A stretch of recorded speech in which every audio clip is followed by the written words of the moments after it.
Germany and Austria, but then we try to show you a picture about the education system and structure in Europe in general, and particularly in Germany, of course, because it's the biggest country, or after France, the most important country. And I know it also, this is my mother language, and sports and a lot of theater and creative things.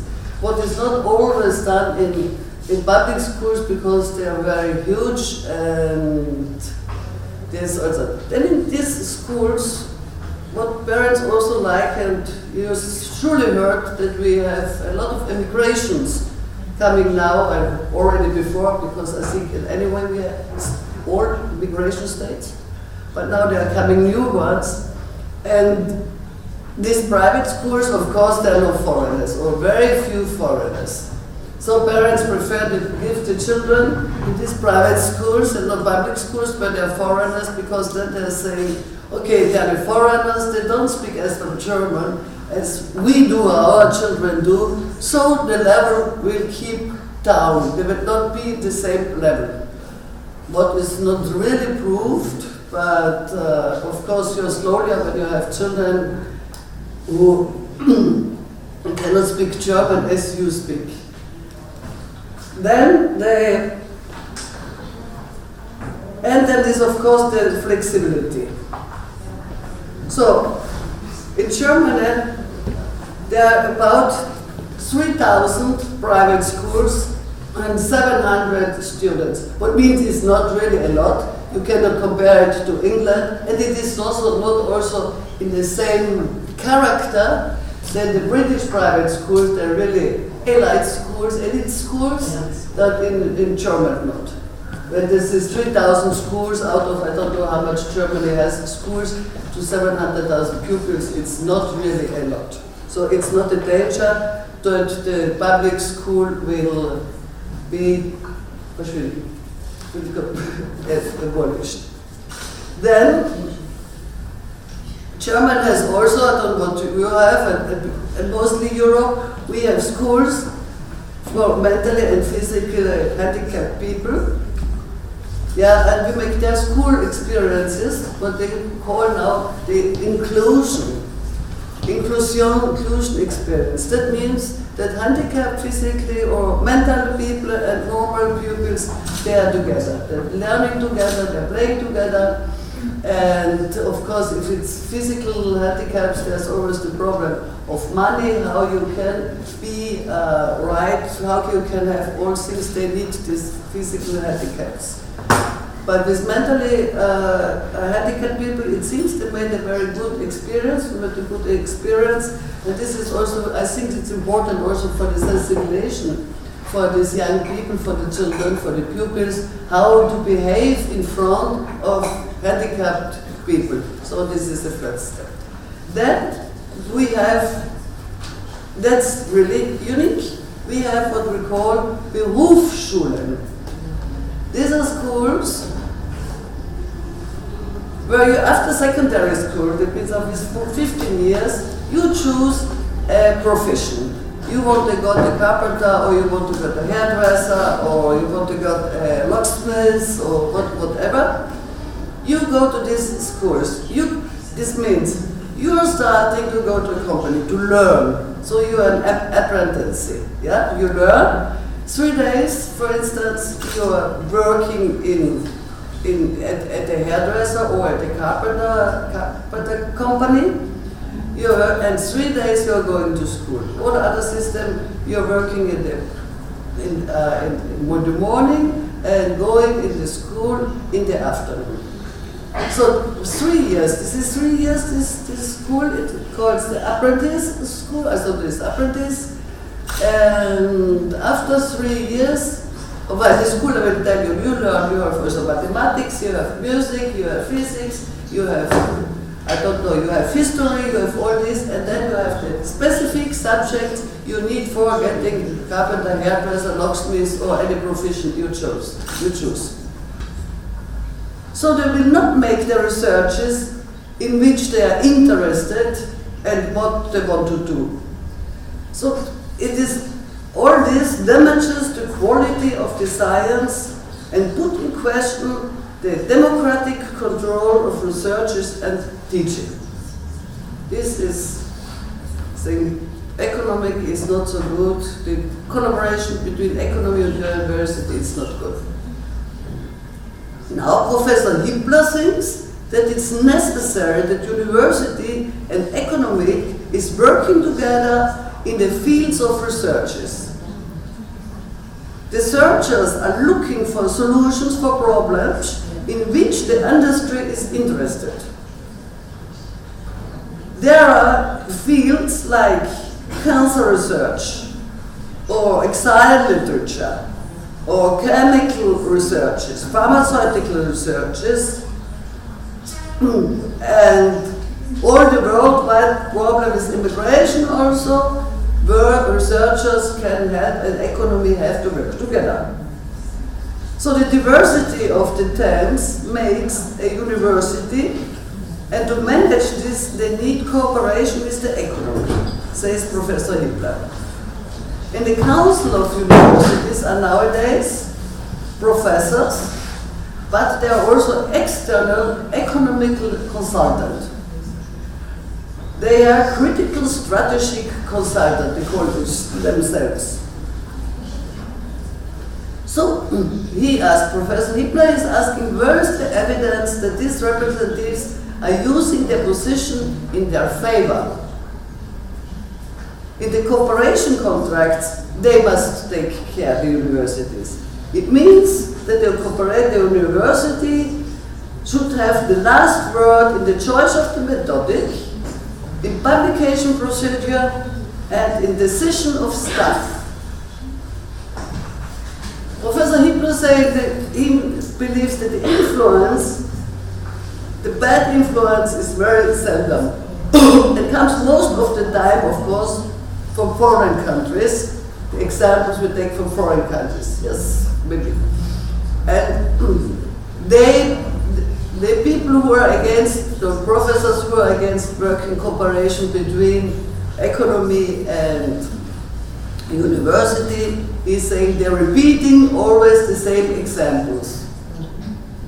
So it's right that the university got more and more different capital from different parts, but the capital from private company is small, says Professor Hippler. He's saying the third capital sum is coming from official sources like the German research community, like the European Union, and like foundations like Volkswagen, what is also a company, private company. Of course, the researchers get new capital from this, but their part is only 10% in the to 10%, and in comparison to other nations is very small. And in comparison to other countries, Germany has democratic and state-ruled universities. So I thank you very much, that's it. If you have questions, please. Girls, nice to see you here. So let me introduce myself. My name is Ayhanem. You want to remember me by my Kazakh name. So my American name is Hana. You can call me Hana. So I'm a first year of this university. I'm a freshman. Right. So my specialty is to foreign language, and my question is about referred to acquiring knowledge and learning foreign language. So I have already known 3 languages, including Kazakh, English, and Russian.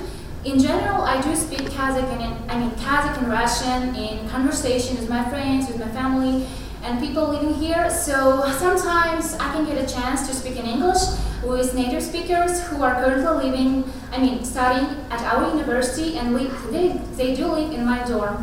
So, my time is dominated by speaking Kazakh and learning Kazakh because all my study is in Kazakh.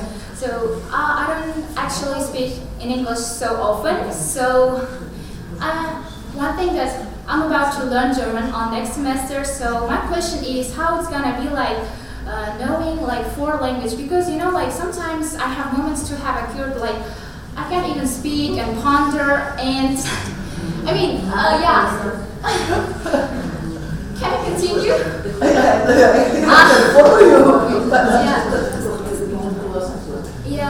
sometimes I have moments to have a good, like I can't even speak and think and ponder in none of these languages. So how it's gonna be like knowing 4 languages at the same time?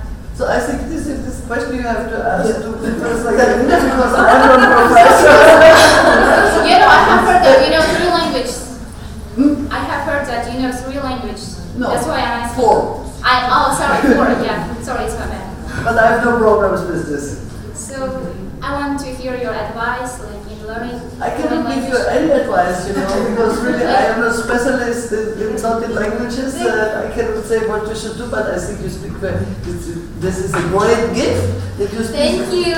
Kazakh and Russian and English, and you want to learn German. So English is perfect. Thank you. So I think more languages you speak, better it is. Like, can you give some tips? What? In learning German, because I'm gonna learn German on next semester, as I told before. No. You have to find a good teacher, a good trainer, good books, speak German, read German. What can I give you? Learn vocabulary. Quite reasonable. So do I have to ask about the European system, education system? Yeah, then you have to go there, and they have the special language schools and all this, but I don't think you will find it here. You need the trainers and the special books, and I don't know. You have to go Goethe Institute if you want to learn German. It's excellent. It's excellent. This you can make, yeah. But this is, I don't. In Almaty there's a Goethe Institute. Yeah. I think so. They do have Or in Astana. German Kazakh University. I'm not sure. But first you have it anyway to go Goethe Institute before you enter the university. Alright.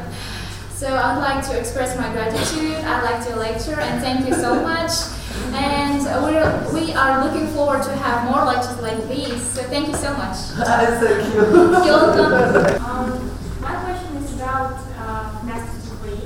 I'm married, I have 2 children, and now I study as a future English and German language teacher. And my question is about, can I go to German and take master's degree there? What Europe and especially German can give me studying these languages, especially German? Can I go there with my family, or should I go there alone? I think I understand. I think it's not really a problem of the university and of studying. I think this is the problem of immigration and visa. So the best thing you can do, you ask the German embassy and they will send you, or you go on online, you have everything on this. And if you can take your family, I don't think so. I don't know it. The best thing is you ask the German embassy. You look online. How could I apply for? Alright, so how could I apply for German university?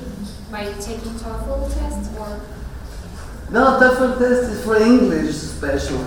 But you go to Goethe Institute. They have something like this. So I think it's very good.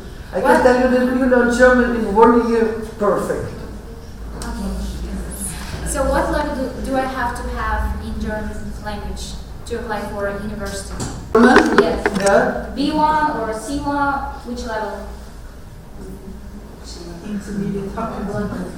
No, I don't know. I don't know what for level for German. I don't know. You have to speak. You have to have this examination. So I have to be fluent in German, right? Yes. Okay. You have to pass an examination in Goethe Institute, or also the universities are proposing you courses, language courses for university level.